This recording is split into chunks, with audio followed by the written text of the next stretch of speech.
Good morning, guys. I hope you've had a good holiday and you've managed to forget all about your history and come back fully refreshed. Now, before the holidays, we spent quite a lot of time learning about the Spaniards and the Portuguese and their voyages of discovery. And very much it was a European focused study of history. So we looked at everything from a European point of view. What we'll be doing over the next few weeks is looking at um, what it's like to be on the receiving end of the Europeans turning up. And to enable us to do this, we'll be looking at the Inca Empire. So the purpose of this week's study is to very much give ourselves an introduction to the Inca Empire. And it's all going to start off with a little bit of geography.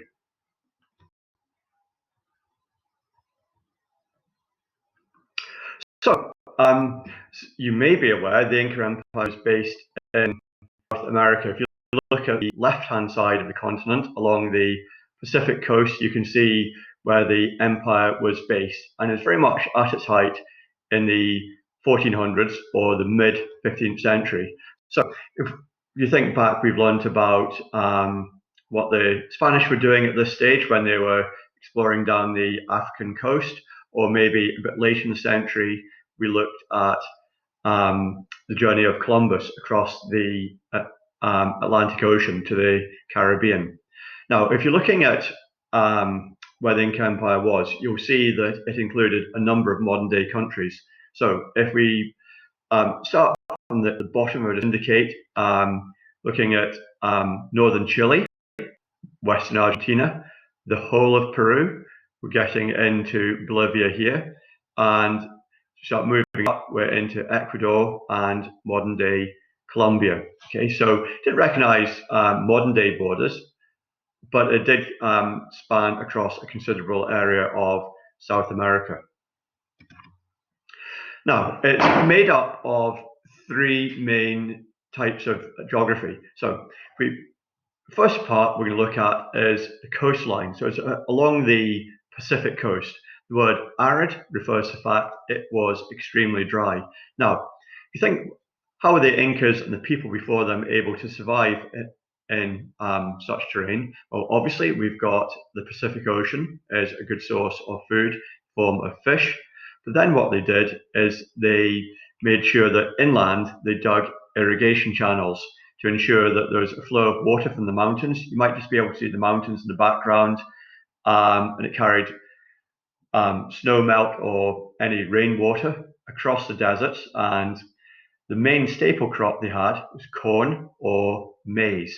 And we've been people living in the Atacama Desert in the north of Chile and south of Peru for somewhere like 10,000 years. And the Inca people adopted their habits.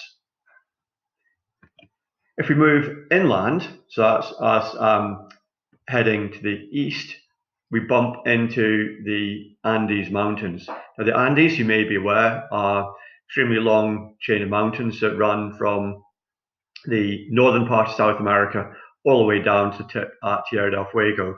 At the highest, they're reaching heights of 7,000 meters. But even here, the Incas managed to survive. So you're looking and think, my goodness, this is inhospitable, but the Incas were able to farm and survive at heights of up to about 4,000 meters above sea level.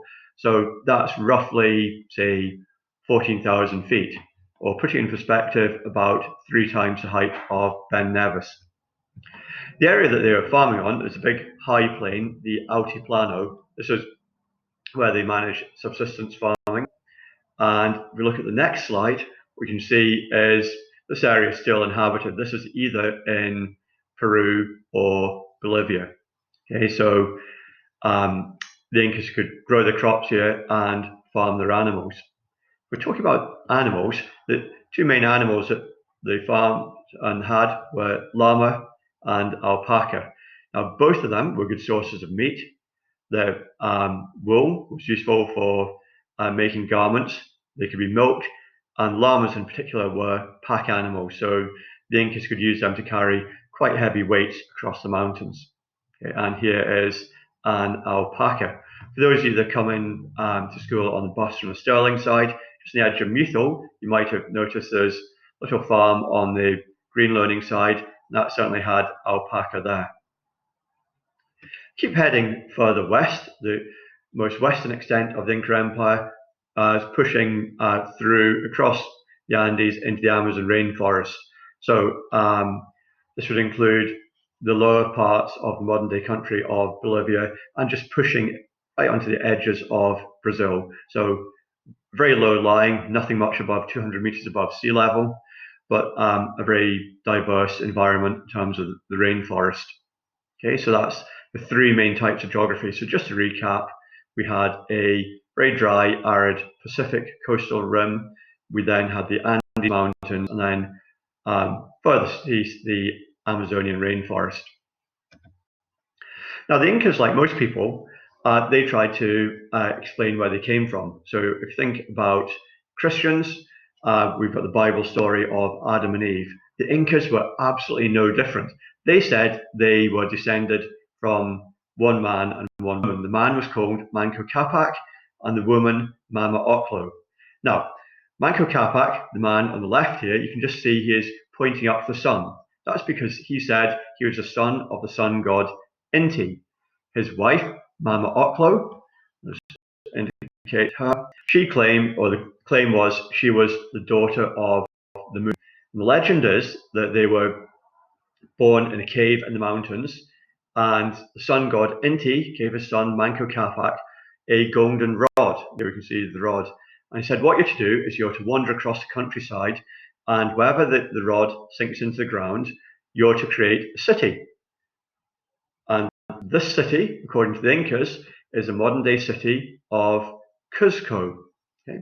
And at the center of it, the Incas built a sun temple. Remember, to them, they said they were all descendants of the sun. And the temple is called the Coricancha, the house of the sun. Now, at this stage, you're ready to begin your first task. So, make sure you've got your textbook to hand. You'll need to be reading pages 71 and 72 of it, and there's a Google document that's got 3 questions and a short piece of video to help you with one of the questions. So good luck, and I look forward to speaking to you all and seeing you all on a Google Meet. Bye.